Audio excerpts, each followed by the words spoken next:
मुहिम राष्ट्रपति श्री रामनाथ कोविंद को संभाव्य 2 दिनिया पुरी गस्त नहीं प्रशासन पक्षर प्रस्तुति समीक्षा बैठक अनुष्ठित होइछि। जिलापाल श्री समर्थ वर्मा अध्यक्षतार स्थानीय राजभवन में समीक्षा बैठक अनुष्ठित होइछि। आसंता 19 और 20 तारिख में राष्ट्रपति पुरी गस्तरे आसी श्रीमंदिर जाई श्रीजीव को दर्शन करने सह शरधाबाली श्री चैतन्य गौड़िया मठर एक कार्यक्रम में जोगदेवा कार्यसूची रही।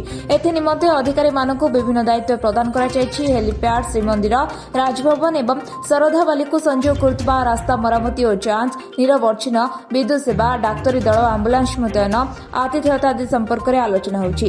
राष्ट्रपति गस्त को नहीं राजभवन में समस्त प्रस्तुति जोरदार कर आनुषंगिक व्यवस्था नहीं अधिकारी मानक निर्देश दी जाइछि। एही अवसर में अन्य अधिकारी मध्य अतिरिक्त जिलापाल श्री प्रदीप कुमार साहू, श्री सुभाष चंद्र नाथ शर्मा, जिला ग्राम्य उन्नयन संस्था श्री ज्योति शंकर महापात्र, राज्यपाल कंट्रोलर श्री गौतम चौधरी, स्वतंत्र भू अर्जन अधिकारी श्री कैलाश चंद्र नायक, उपजिलापाल श्री भवतारण साहू, पौर संस्था निर्वाही अधिकारी श्री सरोज कुमार स्वाई, पूर्त विभाग अधिकरण जंत्री श्री अजित महापात्र, डेप्यूटी कलेक्टर श्री जितेन्द्र कुमार पात्र, श्री प्रशांत कुमार जेना, गोपीनाथ मिश्र, जिला सूचना विज्ञान अधिकारी विश्वनाथ पंडा प्रमुख उपस्थित रहिथिले।